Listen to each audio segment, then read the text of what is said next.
Hello students, आज का हमारा टॉपिक है vector form of Coulomb's law. Coulomb's का वेक्टर फॉर्म समझने के लिए आपको पहले कूलम्स लॉ पूरी तरीके से क्लियर होना चाहिए। कूलम्स लॉ का कंसेप्ट यदि आपका पूरी तरीके से क्लियर है तभी आप कूलम्स का वेक्टर फॉर्म समझ पाएंगे। अब यहाँ पे हम देख लेते हैं कि कूलम्स लॉ में वेक्टर फॉर्म की जरूरत क्यों पड़ी। तो वेक्टर फॉर्म की जरूरत इसलिए पड़ी क्योंकि हमें पता है कि जो फोर्स होता है वो वेक्टर क्वांटिटी होती है, तो फोर्स का मैग्नीट्यूड भी होगा, डायरेक्शन भी होगा। हमने जो इसके पहले फार्मूला पढ़े F इजिकल टू के Q1 Q2 अपॉन R का स्क्वायर, ये फार्मूला कूलम्स ने बताए थे कि किसी भी दो चार्ज के बीच में इतना फोर्स लगेगा।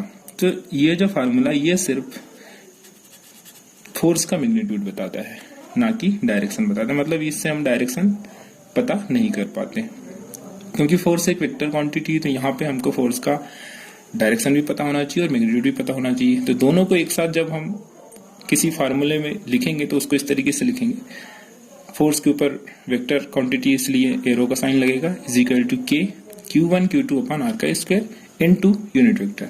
मतलब जो हमारा नॉर्मल फॉर्म था कूलम्स लॉ का, उसमें यूनिट वेक्टर का मल्टीप्लाई कर दिया जाएगा और कूलम्स का वेक्टर फॉर्म हमको मिल जाएगा। यहाँ पर जो के Q1 Q2 अपॉन R का स्क्वायर है यह फोर्स का मैग्नीट्यूड बताता है और जो यूनिट वेक्टर है ये डायरेक्शन बताता है। अब यूनिट वेक्टर क्या होता है ये हम आगे पढ़ेंगे। तो इसे समझने के लिए, कूलम के वेक्टर फॉर्म को समझने के लिए हम दो चार्ज ले लेते हैं, plus Q1 and plus Q2। हम इसका डेरिवेशन कर रहे हैं वेक्टर फॉर्म निकालने के लिए।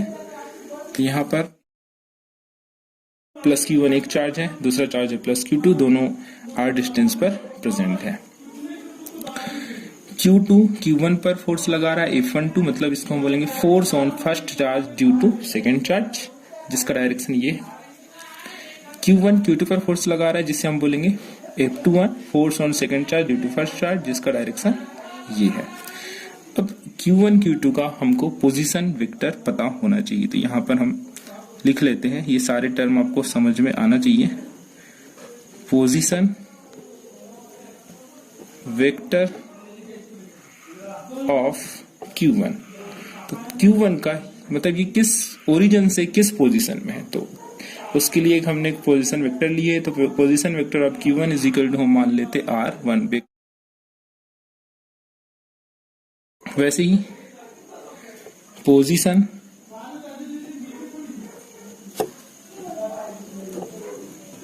Vector of Q2, second charge का पोजीशन वेक्टर ले लेते हैं R2, वेक्टर R2। तो यहां पर इसका पोजीशन हो गया R1, Q2 का पोजीशन हो गया R2। अब इसके बाद हम डिस्प्लेसमेंट पोजीशन वेक्टर निकालेंगे। तो डिस्प्लेसमेंट पोजीशन वेक्टर निकालने के लिए हम दोनों फोर्स के लिए डिस्प्लेसमेंट पोजीशन वेक्टर निकालेंगे। एक हमारा फोर्स है F12, दूसरा F21। तो सबसे पहले हम देख लेते हैं डिस्प्लेसमेंट पोजीशन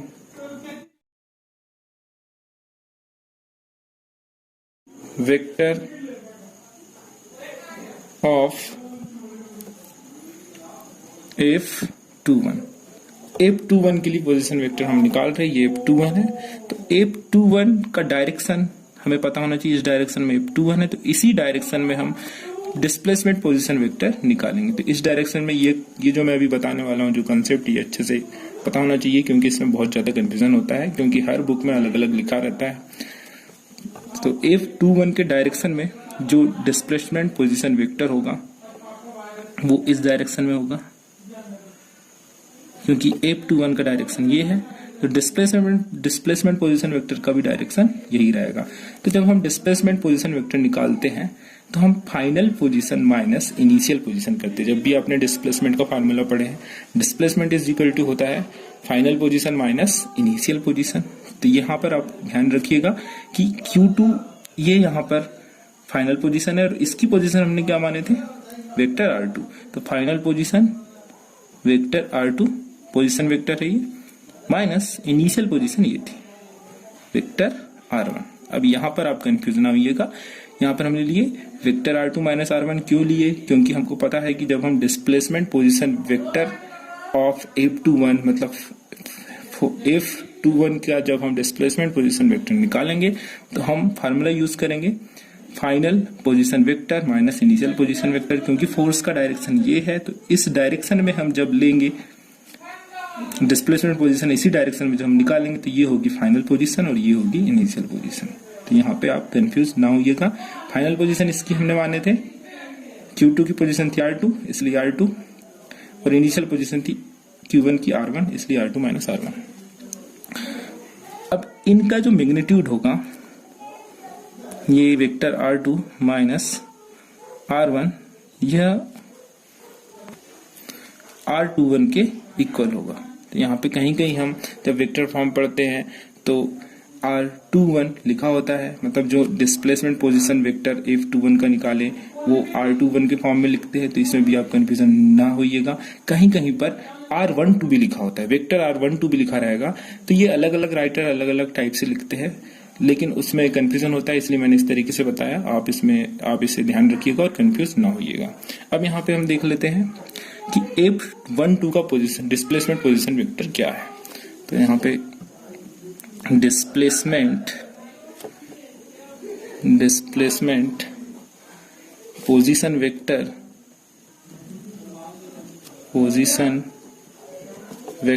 ऑफ F12, यहाँ पे F12 का डिस्प्लेसमेंट पोजीशन वेक्टर जब हम निकालेंगे तो यहाँ पे आप ध्यान से देखिए F12 का डायरेक्शन ये है इस डायरेक्शन में, तो इसी डायरेक्शन में हमको डिस्प्लेसमेंट पोजीशन वेक्टर निकालना पड़ेगा। तो हम इस डायरेक्शन में कंसीडर कर लेते हैं, ये हमारा डायरेक्शन है डिस्प्लेसमेंट पोजीशन वेक्टर का।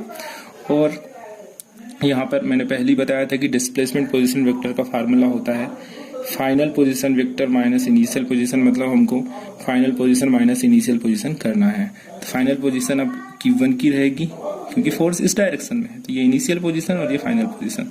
तो इसकी पोजीशन क्या है R1 थी, इसलिए यहाँ पे आ जाएगा वेक्टर R1 और माइनस और इनिशियल पोजीशन इसकी थी Q2 की इनिशियल पोजीशन हमने लिए थे R2, तो यहाँ पे जाएगा R वेक्टर R2। अब यहाँ पे फिर से मैं एक्सप्लेन कर रहा हूँ, ध्यान दीजिएगा। F12 के डायरेक्शन में हमको निकालना है displacement position vector of F12, मतलब F12 के डायरेक्शन में डिस्प्लेसमेंट पोजीशन वेक्टर निकालना है। तो हमें यह देखना पड़ेगा कि F12 का डायरेक्शन क्या है। तो F12 का डायरेक्शन ये है इस डायरेक्शन में, तो इसी डायरेक्शन में जब हम डिस्प्लेसमेंट पोजीशन वेक्टर निकालेंगे तो इस डायरेक्शन में निकालने के लिए हमारे पास फार्मूला है final position minus initial position. तो यहाँ पर इस डायरेक्शन के लिए फाइनल पोजीशन ये Q1 रहेगी और इनिशियल पोजीशन Q2 रहेगी। तो Q1 की पोजीशन क्या थी वेक्टर R1 और Q2 की पोजीशन क्या थी वेक्टर R2। तो vector R1 minus vector R2 final position minus initial position. इसी तरीके से इसे R12 के हम इक्वल ले लेंगे, कहीं कहीं R12 लिखा होता है बुक में, यह मैंने बताया था आपको। इसी को R21 भी लिख सकते हैं, तो इसमें आप कंफ्यूज ना होइएगा। इसके आगे हम ग्राफिकल डायग्राम समझ लेते हैं। तो ग्राफिकल डायग्राम समझने के लिए आपको यह पता होना चाहिए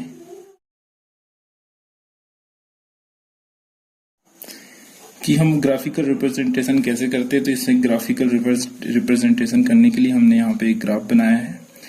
इसका ओरिजिन हमने यहाँ पर लिया है, ये ओरिजिन है। इस ओरिजिन से सबसे पहले Q1 चार्ज का पोजीशन वेक्टर ले लेते हैं कि पोजीशन वेक्टर क्या रहेगा। तो यहाँ से हमने यहाँ पे Q1 की पोजीशन कंसिडर कर ली है, यहाँ पर Q2 की पोजीशन कंसिडर कर ली है। Q1 का पोजीशन वेक्टर हमने R1 लिए है, इससे पहले हमने लिए थे यहाँ पे हमने केवल इस डायग्राम का यूज करके लिए थे। आप इस डायग्राम का भी यूज करके समझ सकते हैं। तो यहाँ पर Q1 का पोजीशन वेक्टर R1 लिए, वैसे ही Q2 का पोजीशन, ये Q2 चार्ज है, इसका पोजीशन वेक्टर हमने R2 ले लिए। इन दोनों के बीच का डिस्टेंस R है। यहाँ पर Q2 Q1 पर फोर्स अप्लाई कर रहा है इस डायरेक्शन में F12, एंड Q1 Q2 पर फोर्स अप्लाई कर रहा है इस डायरेक्शन में F21।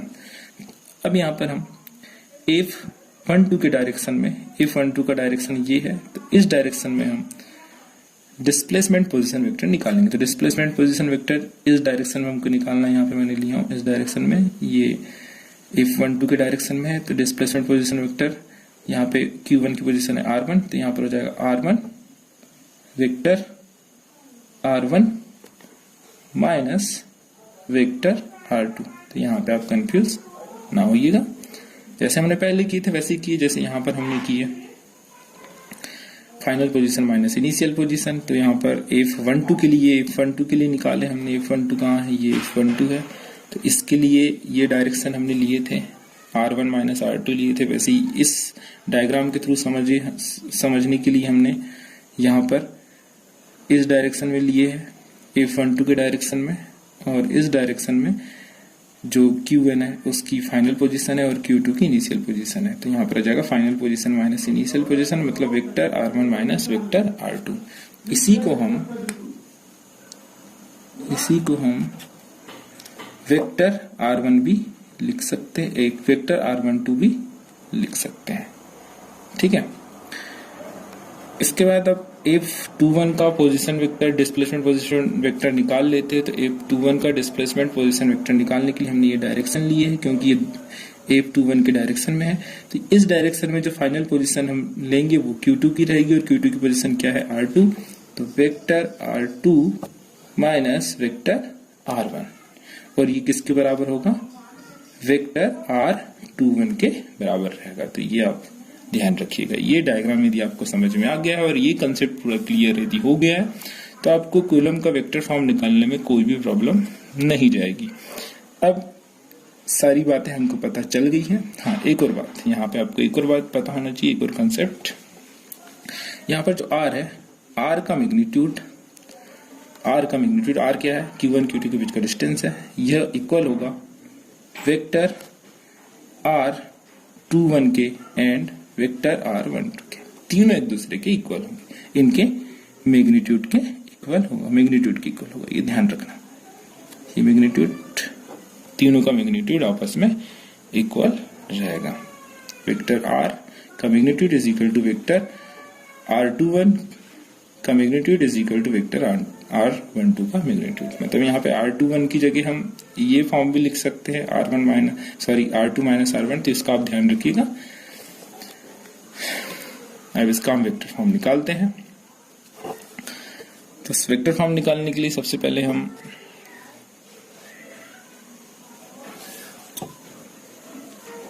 F12 की वैल्यू निकालते हैं इस साइड में, और इस साइड में हम निकालते हैं F21 की वैल्यू। तो F12 की वैल्यू निकालने के लिए हमारे पास फार्मूला है कि Q1 Q2 अपॉन R का स्क्वायर, मल्टीप्लाई में हमको करना है यूनिट वेक्टर। तो यूनिट वेक्टर आपको पता है यूनिट वेक्टर क्या होता है, यदि नहीं पता है तो मैं आपको बता देता हूँ यूनिट वेक्टर का कंसेप्ट। यहाँ पे मल्टीप्लाई करना है यूनिट वेक्टर को, मैंने पहले ही बताया था स्टार्टिंग में। यहाँ पर जब वेक्टर फॉर्म निकालते कूलम्स लॉ का, तो मैग्नीट्यूड के साथ जो हमारा पहले वाला जो फार्मूला था उसके साथ यूनिट वेक्टर मल्टीप्लाई करते थे। यूनिट वेक्टर का फार्मूला मैं आपको यहाँ पर बता देता हूँ। यूनिट वेक्टर, मान लेते हैं हमारे पास कोई एक वेक्टर है जिसका हमको यूनिट वेक्टर निकालना है। यूनिट वेक्टर यदि हमको निकालना है, मान लेते हैं हमारे पास एक वेक्टर ए है, उसका यदि हमको यूनिट वेक्टर निकालने बोला जाए, तो यूनिट वेक्टर निकालने के लिए हमारे पास फार्मूला होता है ए का केप। जब यूनिट वेक्टर निकालते तो उसका ए का केप लिखा जाता है, मतलब ए के ऊपर केप लिखा जाता है, इज इक्वल टू वेक्टर के ऊपर केप लिखते हैं, is equal to vector A divide by magnitude of vector A. ये फार्मूला होता है। तो यहां पर हम यूनिट वेक्टर की जगह इस फार्मूले का यूज करेंगे।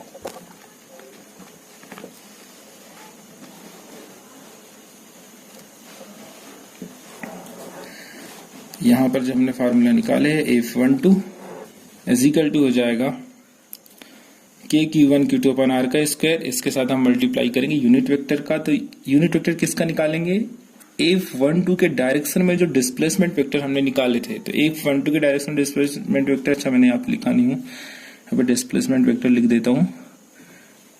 F21 के डायरेक्शन में हमने निकाले थे vector R2 minus vector R1 is equal to vector R21 ठीक है, वैसे ये F12 के डायरेक्शन में हमने निकाले थे vector R1 minus vector R2, ये किसके बराबर होता है, वेक्टर R12 के इक्वल होता है। तो इन दोनों में से या तो ये इसका यूनिट वेक्टर निकाल लो, इसका, जैसे यहाँ F12 की बात करें तो F12 के लिए हमको डिस्प्लेसमेंट पोजीशन वेक्टर की जगह मतलब इसका हमको यूनिट वेक्टर यहाँ पे निकालना पड़ेगा, या तो इसका निकालो या तो इसका निकालो, दोनों में से किसी भी एक का निकाल लेते हैं। तो हम छोटे वाले टर्म को यूज करते हैं ताकि ज्यादा अच्छे समझ में आए। तो वेक्टर R12 का केप, यहाँ पे केप लगाया हूं क्योंकि हमको यूनिट वेक्टर का मल्टीप्लाई करना था, तो इसका यूनिट वेक्टर निकालेंगे। उसी तरीके से F21, तो F21 की value K Q1 Q2 upon R का स्क्वायर। अब यहाँ पे हम F21 के डायरेक्शन में जो डिस्प्लेसमेंट पोजीशन वेक्टर है उसका यूनिट वेक्टर निकालेंगे, तो इसके डायरेक्शन में है R, वेक्टर R, वेक्टर नहीं सॉरी, यहाँ पे यूनिट वेक्टर लगाइएगा। इसके बाद F12 इज इक्वल टू हो जाएगा K Q1 Q2 upon R का स्क्वायर। यहाँ पे हम R का स्क्वायर लिख देते हैं। यूनिट वेक्टर निकालेंगे R12 का, तो यूनिट वेक्टर का फार्मूला क्या होता है, vector R12 divide by magnitude of vector R12। तो ये फार्मूले के थ्रू हमने लाया, फार्मूला भी मैंने थोड़ी देर पहले आपको बताया था। उसी तरीके से F21 भी लिखेंगे, F21 इज इक्वल टू हो जाएगा K Q1 Q2 upon R का स्क्वायर, और यहाँ पे आ जाएगा R21 vector divide by R21 का मैग्नीट्यूड। अब हमने एक कंसेप्ट पढ़े, वेक्टर R21 के इक्वल रहेगा और वेक्टर R12 के इक्वल रहेगा, मतलब तीनों एक दूसरे के इक्वल रहेंगे। तो यहाँ पर जो R है, R को हम रिप्लेस कर देते हैं, तो यहाँ पे R का मैग्नीट्यूड है, ये मैग्नीट्यूड की बात हो रही है, तो R को हम रिप्लेस कर देंगे, यहाँ पर R12 से रिप्लेस करेंगे ताकि हमको जो कूलम का वेक्टर फॉर्म मिल रहा है वो थोड़ा इजी वे में मिल जाए। यहाँ पर हम R की जगह, आप ध्यान दीजिएगा, R की जगह यहाँ पर दोनों, इससे भी रिप्लेस कर सकते हैं R को, इससे भी रिप्लेस कर सकते हैं। इन दोनों में से हमको डिसाइड करना है कि R की जगह कौन सी वैल्यू यहाँ पे पुट करें। तो हमको यहाँ पे, ताकि हमको इजी वे में फार्मूला मिले, इसलिए यहाँ पर R12 से रिप्लेस करेंगे, वेक्टर R12 से रिप्लेस करेंगे। यहाँ पे हो जाएगा K Q1 Q2 अपॉन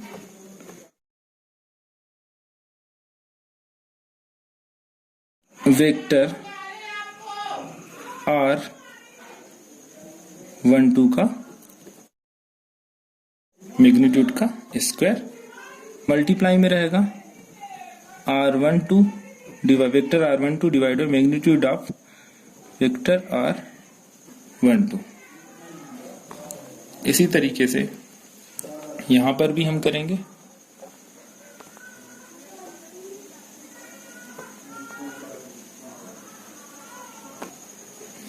यहां पर हो जाएगा F21 vector F21 is equal to K Q1 Q2 upon, यहां पर हम अब R को रिप्लेस करेंगे, तो यहाँ पे R21 से रिप्लेस करेंगे, R को रिप्लेस करेंगे R वेक्टर R21 से। इसका कारण क्या है, क्योंकि हमको इजी वे में फार्मूला चाहिए, यहाँ पे वेक्टर R21 है तो यहाँ पे वेक्टर R21 होना चाहिए। वेक्टर R21 के मैग्नीट्यूड का square into vector R21 divide by vector R21 का मैग्नीट्यूड। अब यहाँ पे हमको फाइनल फार्मूला मिलने वाला है, वेक्टर फॉर्म फाइनल हो जाएगा हमारे पास vector F12 is equal to K Q1 Q2 upon R12 का क्यूब, वेक्टर R12 का क्यूब हो जाएगा। यहाँ पे क्यूब क्यों होगा, क्योंकि ये दोनों सेम है, दोनों एक दूसरे से मल्टीप्लाई हो जाएंगे और यहाँ पे बचेगा वेक्टर R12। इसी तरीके से F21 इज इक्वल टू हो जाएगा K Q1 Q2 upon vector R21 का क्यूब और मल्टीप्लाई में वेक्टर R21। इस तरीके से हम कॉलम का वेक्टर फॉर्म निकालते हैं। तो यहाँ पे हमको कॉलम का वेक्टर फॉर्म मिल चुका है। तो ये F12 का वेक्टर फॉर्म था और ये F12 का वेक्टर फॉर्म था और ये F21 का वेक्टर फॉर्म था। दोनों एक दूसरे के इक्वल रहते हैं दोनों फोर्स, और बट नेचर में अपोजिट रहते हैं। तो इस तरीके से हम कॉलम का वेक्टर फॉर्म निकालते हैं। अब यहाँ पे आप ध्यान रखिएगा, कहीं कहीं पर जब वेक्टर F12 की वैल्यू निकालते हैं तो वेक्टर R12 की जगह वेक्टर R21 होता है, मतलब जस्ट उल्टा इसका वेक्टर R21। तो सबका अपना मतलब सारे बुक में अलग अलग लिखा होता है, पर ज्यादा इजी में यदि हमको समझना है तो हम वेक्टर R12 लिखते हैं। ऐसे यहाँ पर भी वेक्टर R21 की जगह वेक्टर R12 होता है कहीं जगह, तो इसमें आप कंफ्यूज ना होइएगा। और एक बात, यहाँ पर वेक्टर R12 की जगह हम डिस्प्लेसमेंट पोजीशन वेक्टर की जगह vector R1 minus vector R2 का भी यूज करते हैं, तो इसमें भी आप कंफ्यूजन ना होइएगा। और यहाँ पर वेक्टर R21 की जगह में वेक्टर R2 माइनस R1 का भी यूज करते हैं। यहाँ पे भी वेक्टर R2 माइनस R1 का यूज कर सकते हैं। तो उम्मीद है कि आपको कॉलम्स का वेक्टर फॉर्म अच्छे से समझ में आ गया होगा। यहाँ पर एक मिस्टेक हो गई, इसे आप सुधार लीजिएगा। यहाँ पर वेक्टर R21 होना चाहिए, तो यहाँ पे वेक्टर R12 हो गया है, तो इस मिस्टेक को आप सुधार लीजिएगा। यहाँ पे वेक्टर R21 रहेगा, वेक्टर R21 यहाँ अलग से लिख दिया मैंने, वेक्टर R21 यहाँ पे